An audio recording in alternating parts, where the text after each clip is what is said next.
Big O, did you see this move happening? Me? No, I never thought this would ever happen. I mean, come on. I mean, Brian Flores looked like he was, where I was just molding his bust for the Hall of Fame just a couple of days ago. I had no idea that this was going to happen, Dougie. My Lord. I mean, come on. A loss to the Jags, a 1-7 start. I mean, these things can't really cost you your job, can they?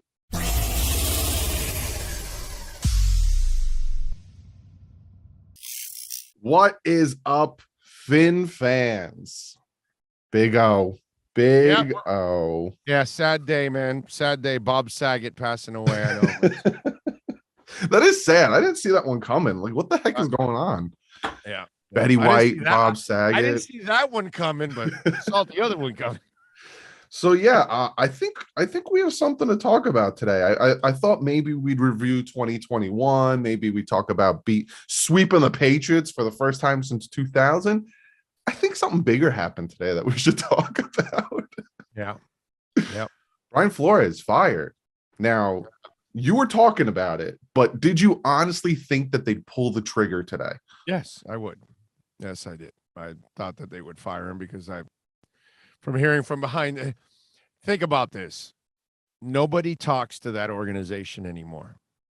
Not Schefter, not Pelissero, not Garofalo, not Garofalo. I'm sorry. Sorry, Mike. I love you, brother, because Mike's a friend of mine. None of them. Not Glazer, although Glazer yesterday had him in the safe. But hey, I hear that they're if they fire him, there are other problems, and so I was the only one that was telling you this, and even during the streak, I was telling you this. Mm-hmm. So I want to make sure I got it during the streak because I didn't want to wait till after. Yeah. And then everybody's like after the fact. Oh yeah, no. I wanted to tell you right in the middle of the streak what was going on.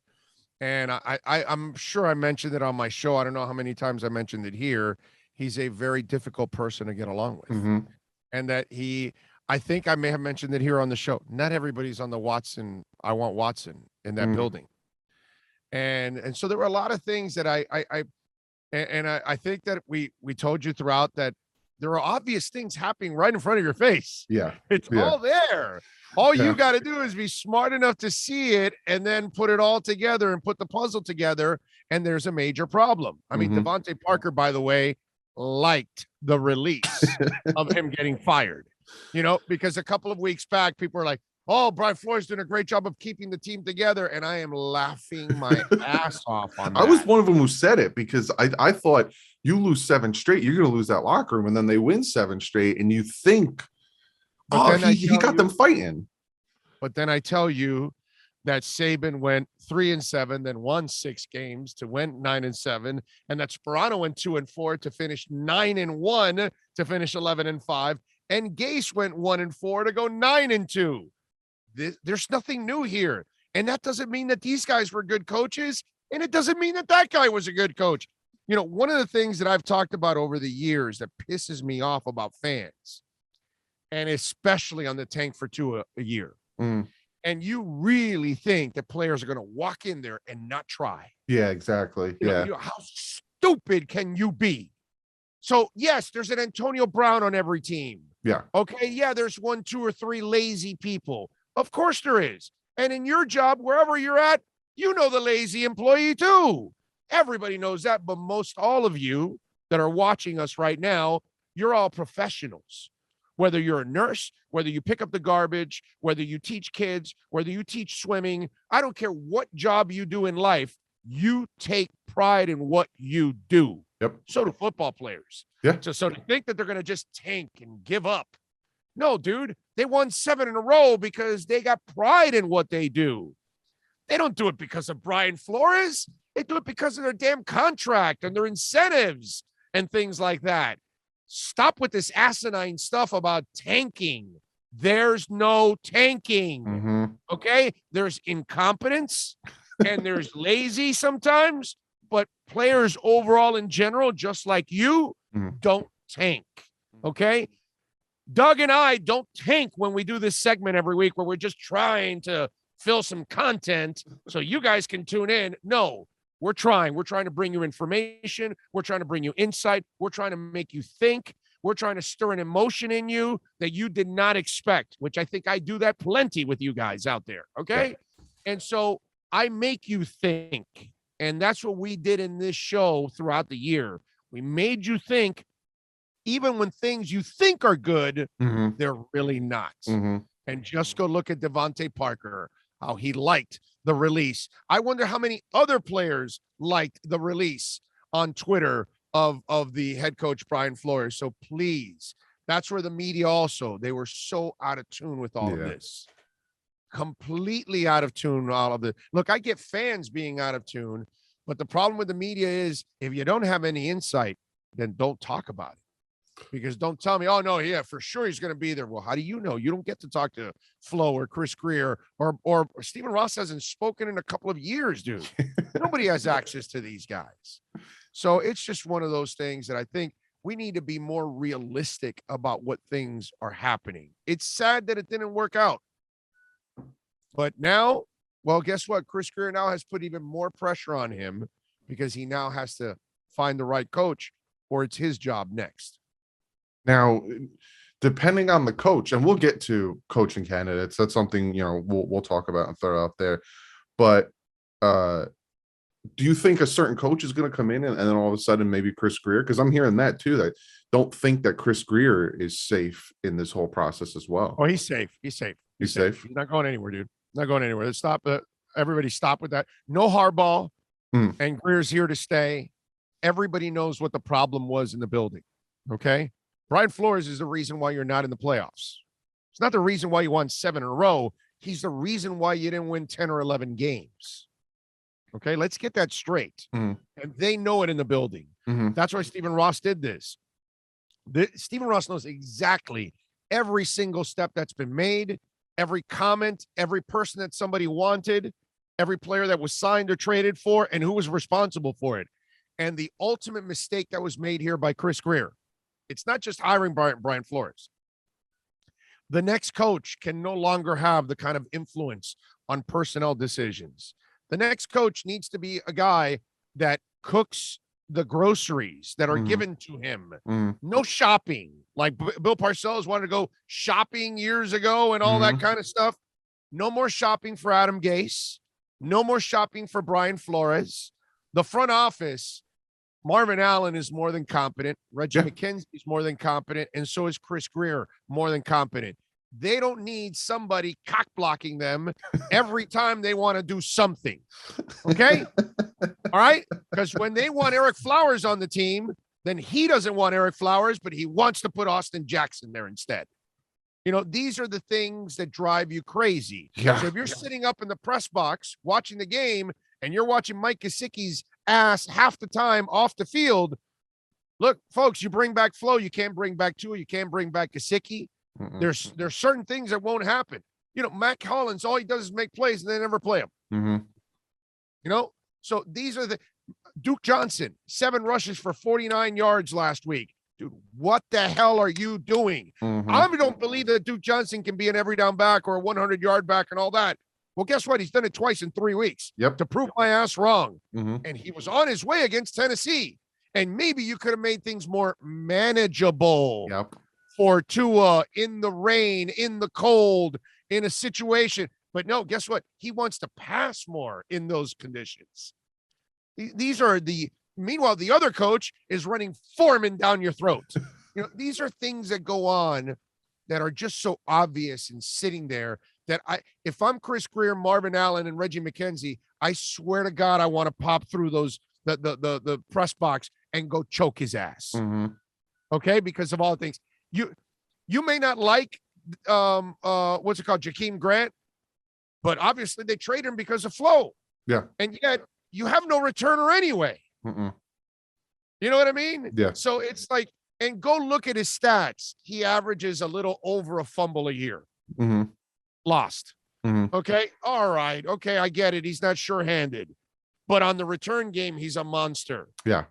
So, all these little things that went on, you sign Kyle Van Noy and then you have a problem with Kyle Van Noy. So you cut Kyle Van Noy.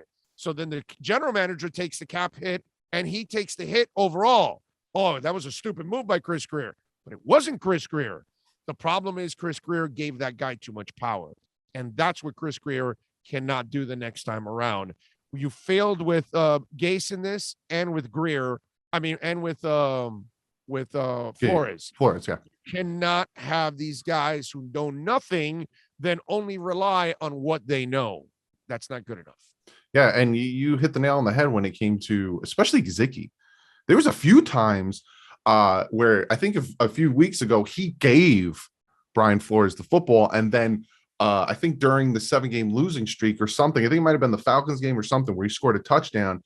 He ran over to Flores and said, "See what happens when you get me the ball." And like, right. So he might not. And then the clip that I keep showing where he came out and they asked him, Omar Kelly said, you know, you saw the weather and everything. Did you prepare for that? And did you make any adjustments at halftime? He said, no. He came out and had no rain play spot. So I think now by the way, go look at him shaking hands with the players pregame. Mm-hmm. They don't even look at his ass. Some of them, Gesicki specifically, when he came by Gesicki, he was like, and he was just looking forward. You know what I mean? He just, you know, these are things that you have to look at and you have to, you know, and they play hard, not because of him. They play hard for each other. Professionals. And it's funny too, because watch us now keep Agba and Gesicki now that Flores isn't there. Right. Tua, Gesicki, Agba all come back now. They all come back now. It's even Chen Gailey was on the phone this morning. Hey guys, if you need me, I'll come back. I'll help you guys if you need me. You know, and Jim Caldwell was going, hey, I heard the roaches are out of the building. I'm in. You guys want, you know, and so, you know, that kind of stuff. So, you know, people are calling the Dolphins now. All of a sudden, they're all calling and going, yeah, we're here. You know, yeah, you don't have to hire nursery coaches anymore. Yeah, this kid's fresh out of the 110 pounds. Yeah, he really taught the defensive backs how to play. And so, yeah, he's going to coach up our Dolphins now. Stephen Ross's biggest quote from his press conference: different people rub people different ways. Yeah. I had to look at it in its whole totality. Right. Yeah. That's extremely telling. And like you said, Stephen Ross hasn't come out and said anything since hiring Brian Flores. And now he's coming out and saying, like, look, he rubbed people the wrong way. And you were talking about that. So many people come at me because of the things you say. They want me to push back on the things you say. And everything you've been saying has been correct. Everything. You literally were saying there's something going behind the scenes. It's the Bill Belichick mentality. They don't want another Matt Patricia. And now all of a sudden, Stephen Ross is coming out and saying he was rubbing the people the wrong way, pushing Chan Gailey out, pushing Chad O'Shea out. And when Chad O'Shea was out, they had that little fight where Chad O'Shea was like, it wasn't me. Nobody fights with Kenny Stills. Think about that one. No one fights. Kenny Stills is like just a really good dude overall, just a good dude. Now, whether you think he can play or not, whether you think he's a whole different subject or not, I don't care about that. That's a whole different ball game. But then you're showing him up in front of everybody with the Jay-Z music. You know, you have to start thinking about these things. You know what I mean? And you have to start putting it all together. And I liked Flo, man. But I got off the bandwagon as I started to put the pieces together, because you always have to reassess, right? Yes. I mean, you marry the woman, you love her, but if she turns out to be a bitch, what are you going to do? Stay with her? You got to reassess the situation and say, well, I can't stand this woman. I'm getting the hell out. So you always have to reassess the situation. And as I was reassessing that situation, that's what I was telling you guys, what was going on. And I knew this was the inevitable, because if you didn't do this now, then next year you were firing everyone. Yep. And Chris Greer has seen this before, because he's been there long enough to watch the dysfunction, that you hang on to Sprono and Parcells too long. You hang around with Gase too long. You give Philbin too long of a stay. And it just ends up ruining everything and creating a bigger problem down the line. So they were smart enough to nip it in the bud now, but let's not kid ourselves. this also now puts all the pressure squarely on Chris Greer Yep.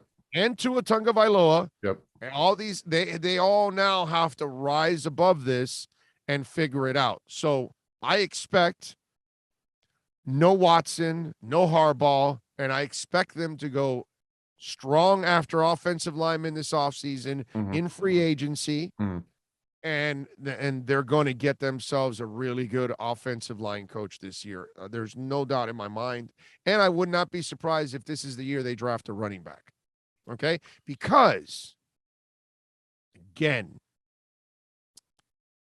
Flo comes from New England, where they spend nothing on running backs on a consistent committee basis. there. It's a committee. And I just wonder if he was dead set on that every year of telling them, we don't need a great back. We don't need a great back. We just need some guys that can complement each other. We'll get them to play.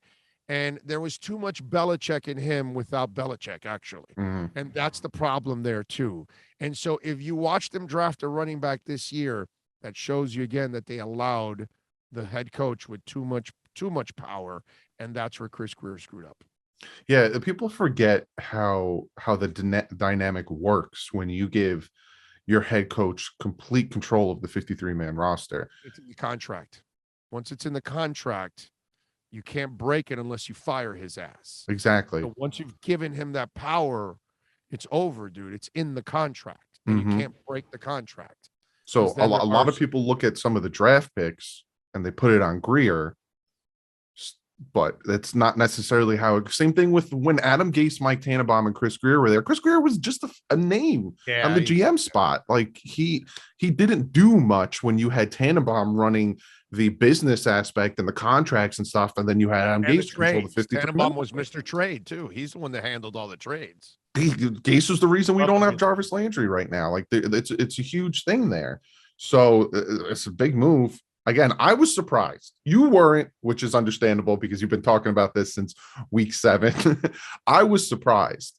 And I was surprised because of the turnaround. But again, doing these shows with you weekly, you helped me take those blinders off because we've seen it before. Tony Sperano wins the division, nothing the next year. Adam Gase goes to the playoff, nothing the next year. So we've seen this before. So I understand why some people are upset about the move, because winning 8 out of 9 is nice, especially sweeping the Patriots. It's fantastic. But he's the reason they went 1-7. He's the reason that we are so inept on the offensive line, because he thought he knew more than everyone else. So it's going to be interesting offseason, because the Deshaun Watson rumors aren't going to go away, even though now some people are saying Watson only wanted to go to Miami because of Flores. So now that Flores isn't there, is it still, like you said, you don't expect it to happen? Got the Jim Harbaugh situation where Stephen Ross even came out and said, I am not taking him away from Michigan. So unless Michigan fires Jim Harbaugh, it looks like that's not happening. So I have some names here of potential head coaching candidates, but do you have any that you're thinking of or looking at? Yeah. Jim Caldwell is the guy that would be my number one target. That's what I'm hearing. You have to go after a Caldwell, Jack Del Rio type, an old coach that has been around a lot, can build multiple staffs over and over again, doesn't have the ego that has to micromanage everything. And usually when your head coach has to micromanage every position, that means you hired the wrong coaches. Brian Flores, that's why you're not here. And so you've got to learn how to delegate and just, let them do their jobs. And so I think you need something like that. I don't want the Brian Dables. I don't want the Eric Bieniemys. I get it. You're all going to repeat the same hot assistant coaches, yada, yada, yada. I'm tired of the hot assistant coach that I don't know if he can build a staff or not. I'm tired of the hot assistant coach that I don't know if he can get it done or not. Jim Caldwell went to the playoffs twice in 4 years in Detroit and had 3 winning seasons in 4 years in Detroit. That man deserves a statue that's at least 47,000 feet high. Okay? All right? Put him right next to Barry Sanders. And they fired that guy for Matt Patricia, who's got a bird's nest in his face and couldn't coach. Okay? Doug, at least you've got your beard in order. I trimmed it. We lost. I trimmed it. This mofo had like a nest in front of his face, and a pencil in his ear in a jumpsuit. So, I want a guy like that. Okay, Caldwell. They fired the infamous Cam Cameron in Baltimore about 3/4 into the season because he was a disaster, and they hired Jim Caldwell, and they took off and won the Super Bowl. Yep. And Flacco threw 11 touchdowns and no interceptions. Yep. In that run, and they didn't have a defense, by the way. That Ravens defense, go back and look at it, middle of the road. Yep. Ray Lewis was making tackles 5 yards downfield at that time. Okay, he wasn't making tackles behind the line of scrimmage anymore. So he carried them. Caldwell helped out in a major way. Jim Caldwell is one hell of a coach. He's been around this league. Apparently, he overcame his health issues from a couple of years ago. Not sure if a meeting with Brian Flores was what scared the shit out of him and made him go into that health crisis. I'm not exactly sure. If maybe a month of dealing with him said, "Yeah, no, I'm out of here. I'll see you guys in another lifetime." So I'm not sure, but I'm looking for that kind of a coach. I'm tired of putting the training wheels on people and trying to figure out to find my next Don Shula. Yeah. You know what I'm saying? And since I don't have a Pat Riley who can mold his own coaches, because, that's Pat Riley. Pat Riley's like, he's in the back and he's in a factory. And, okay, here, we'll give you Jeff Van Gundy. And then we'll give you Stan Van Gundy. And now we'll give you Eric Spoelstra. And he just spits people out left and right all over the place. And they're all good. We don't have that. We don't have the Willy Wonka chocolate factory of coaches, right? Everlasting gobstoppers. We get an everlasting gobstopping coach. You know what I'm saying? We need to go get a guy that's already there, been there and done it. And my target number one would be a Jim Caldwell. Yeah, 100%. Perfect. 100%. Not a lot of ego, not going to be bothering people about, I must have this, must have that. Like John Gruden would call his GM at 3 a.m. when he was with the Bucks and say, "Hey, I need you to go get me a third tight end for practice." John, it's 3 a.m. Right. What I'm are not you getting doing? anybody. Yeah. So it's like, he was a maniac. Guy never slept. So, I need to get a coach like that. That's what I want for the Miami Dolphins. I don't want the up and coming, coordinator that I don't know if he can do the job, if he can build a staff. I've been through all of this before already. Don't want to do it anymore. Yeah, and Mike Lombardi came out and said it, and he's been spot on with a lot of the Dolphins hirings. Jim Caldwell's already used to our area. He's already been with us. And some people say Jim Caldwell hasn't done anything. 2 Super Bowls, one with the Ravens, one with the Bucks, and he took the Colts to the Super Bowl. And like you said, 14-2 or whatever it was. They had like a sick ass record, by the way. And the only reason they went 14-2 is because he rested the starters the last 2 weeks. They could have went undefeated that year. Curtis Painter was the quarterback. I remember that. So, and then the Detroit Lions, like you said, they need to make a statue of Jim Caldwell right next to Barry Sanders, because he was I think he's the last coach to take them to the playoffs. And if it wasn't for that horrible game against the Cowboys, they would have won that game. Twice. They go from Jim Caldwell, and now they have Dan the Man Campbell. Just muscles. I just want Dan Campbell, in a fight somewhere I need him for that. I don't want him on my sidelines coaching anything, bro. I'm sorry. It's just a joke. So obviously I'm agreeing with you 100%. I was talking about it on Twitter before we even discussed it, so people don't think I'm sucking up to you, because people think I suck up to you, just so you know. They think that I agree with everything you say. My number 2 would probably be Bieniemy. I kind of really like what he's doing with Kansas City. Untested. That's my problem, man. Yes. Where I don't want to go again. I love Bieniemy. Mm-hmm. I do. Doug Peterson's another one that people talk about. Mm. And, whether he lost the locker room at the end in Philadelphia, I don't know. That's what the word is. But, somebody like that, again, he's been around, done it, all that kind of stuff. Yeah, I love Bieniemy, but I've been through this already so many times. I'm just terrified. The only thing I will say this about Eric Bieniemy, not that I know him, but I just get the feeling that at least he would be more receptive. Mm-hmm. It seems like, to having an older coach around, because listen, ladies and gentlemen, look around. most of these young coaches, they usually try to find a couple of older guys to be Yeah. on their staffs. Yes. And maybe one of them is a former head coach or whatever, so they can lean on them, learn from them, take knowledge from them. This guy wanted to eliminate anything that could challenge his leadership. The crown. And you can't do that, dude. You can't do that. Just can't. So you brought up the name Jack Del Rio. Yes. See, and the only here's my pushback, right? I'm disagreeing with you, Big O. Oh my God.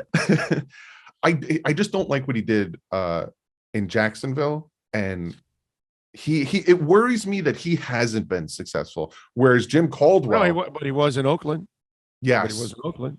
Okay, so structure in Oakland was our guy Reggie McKenzie. yes, Structure in Jacksonville. Who the hell's ever successful since Tom Coughlin back in the 62-7? showing your age a little bit there. No, I just don't. I hate remembering the 62-7. You know, it's just, you know, it's just it's painful. I was there. You know, I'm watching Marino go out. You know, and I was going to talk about this today on the show, but the firing, thank the Lord.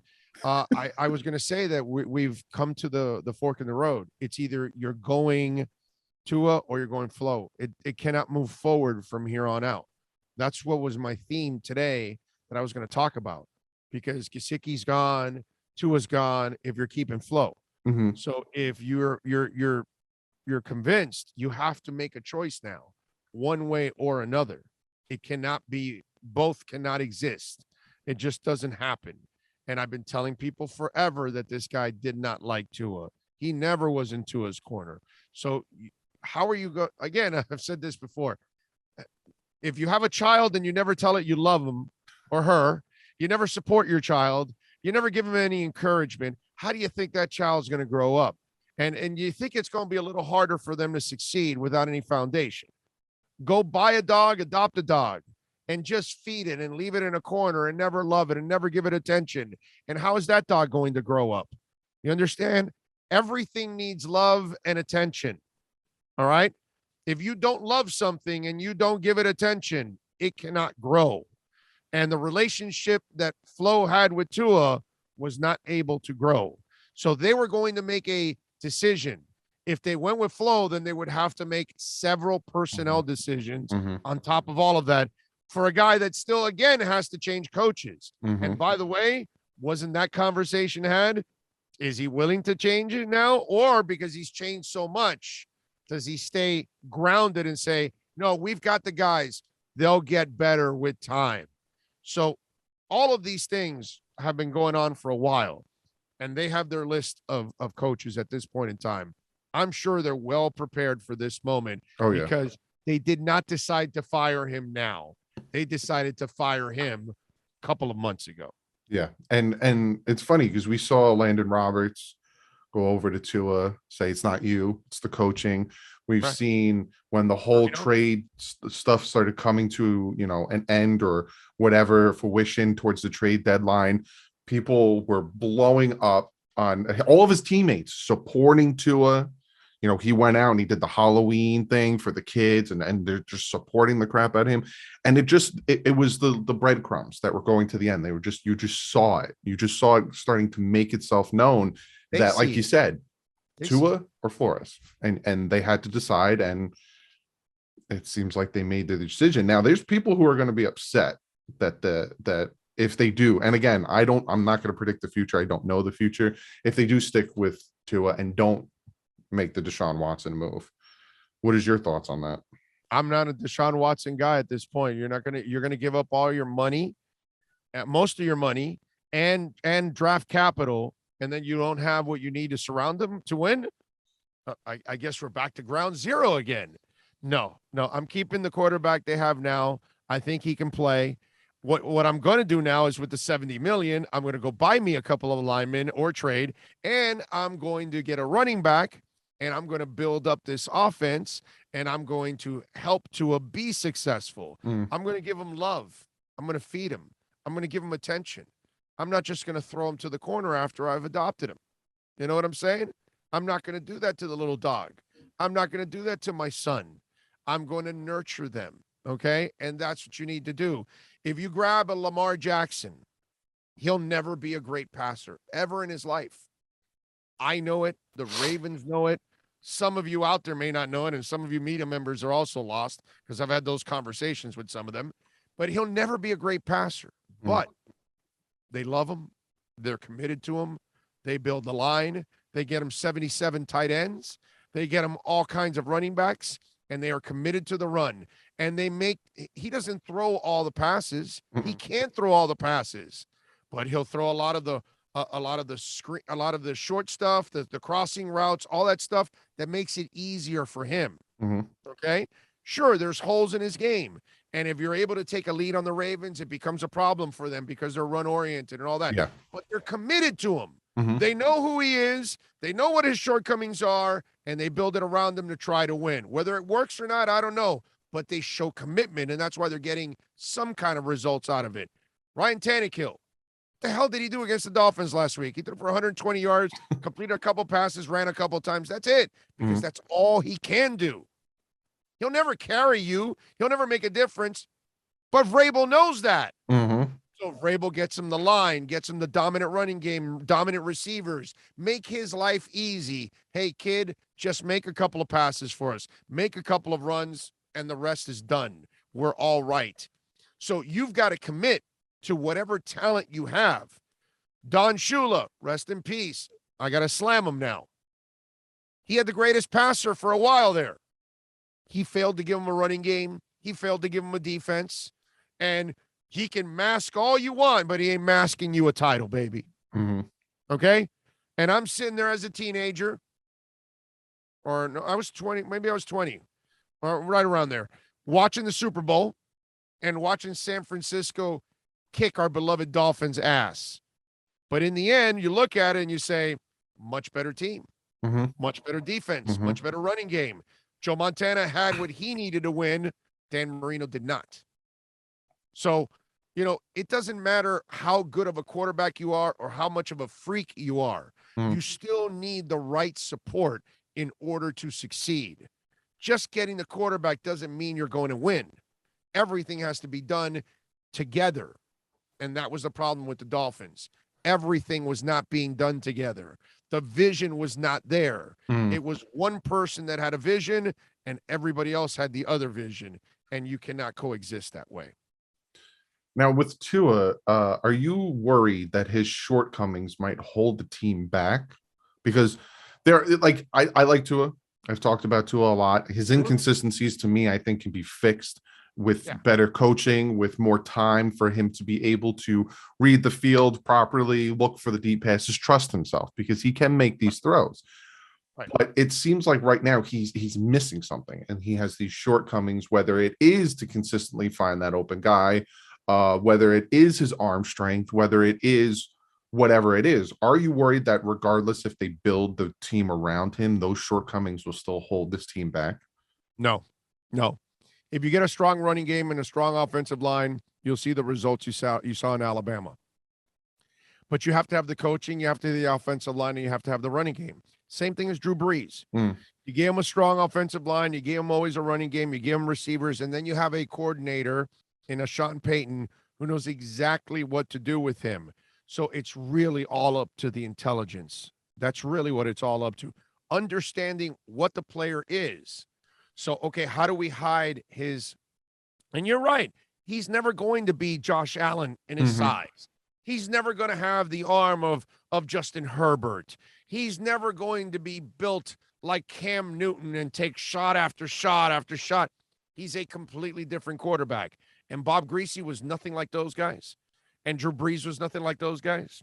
And even Chad Pennington, who's just a little taller than those guys, but is really basically the same quarterback. You know what I mean? So these guys have been successful in this league. Two of the three that I talked about are in the Hall of Fame.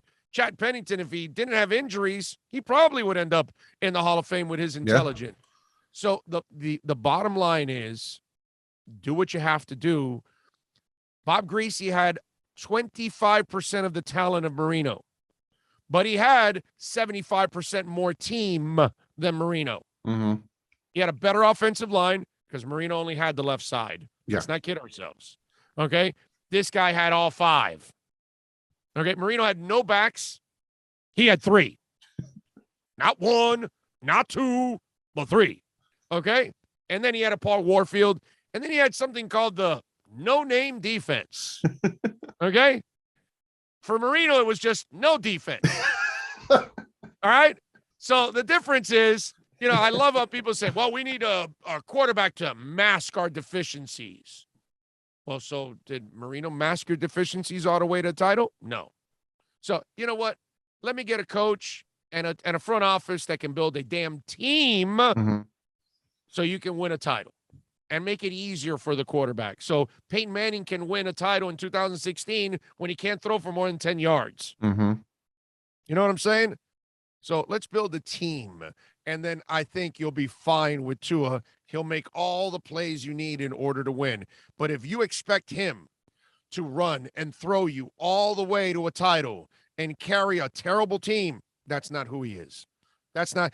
Cam Newton might be able to do that and put his body through hell, and maybe he survives, and he'll never make the passes you need anyway, but his body can take that beating for a while. I get it. Tua's not that guy. But you better compliment him with the pieces like they've done with other teams like Drew Brees and a Bob Greasy. Yeah, I agree. Because that's I'm the beat on the street for my comment section. That's kind of, and it's funny too. I did polls. I did 2 polls, and a lot of comments that I'll get are "We want Watson."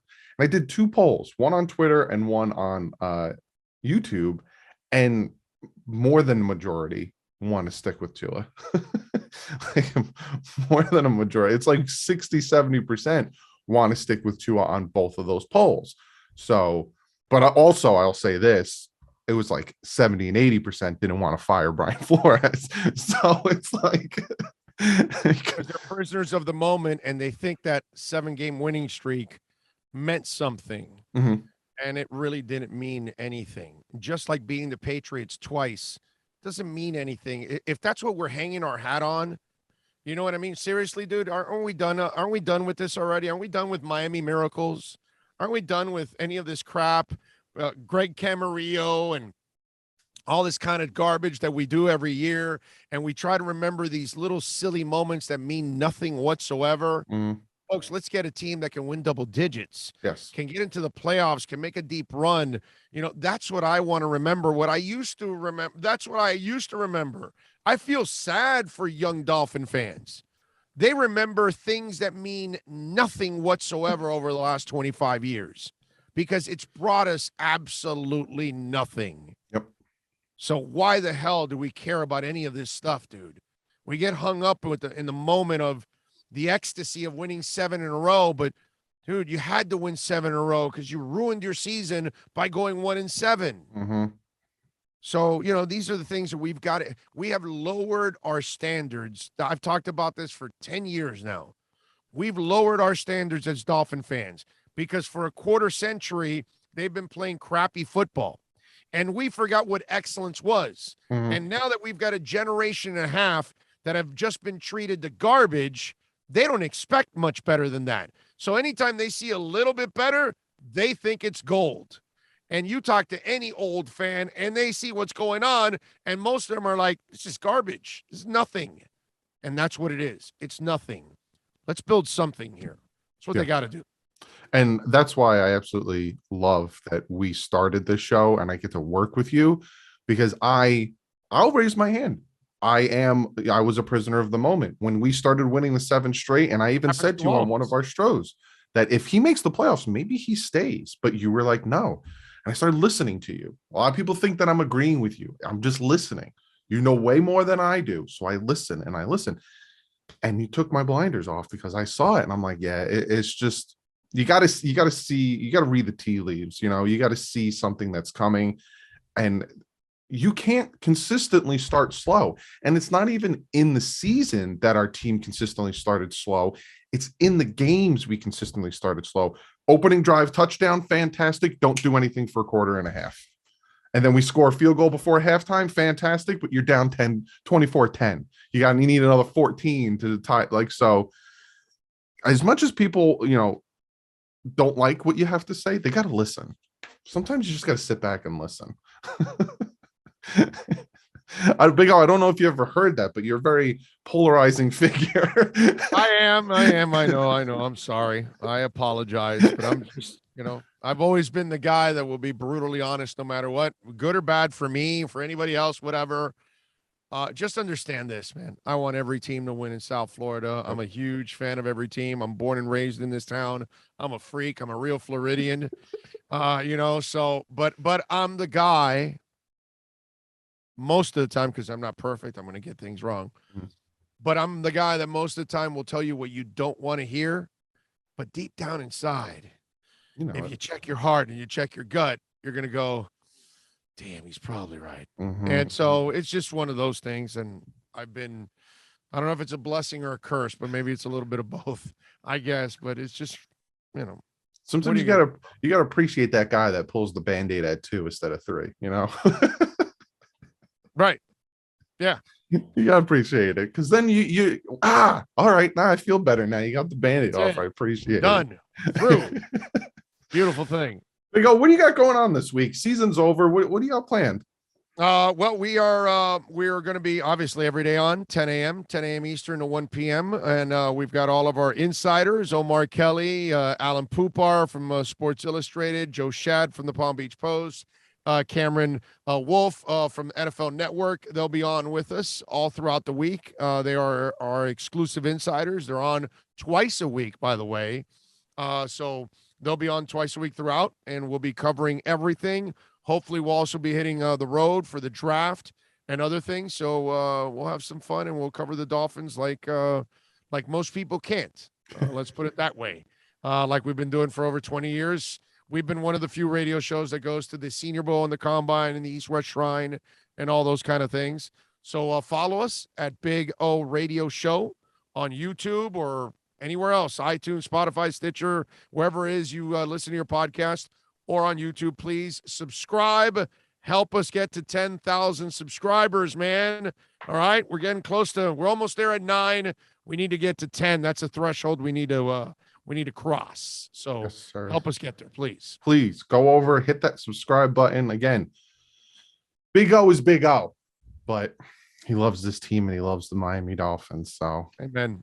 Big O, thank you so much. Been a great season. And again, we're going to continue doing the show. Show doesn't end. For us, the season doesn't end and the show won't end. So no, we will continue. And there'll be plenty of Dolphin news that we'll be able to cover. I'm sure pretty soon you and I will get together and talk about the new coaching hire, So yes, sir. It's going to be a blast. But Big O, I will talk to you soon. But like usual, everybody, stay classy and fins out.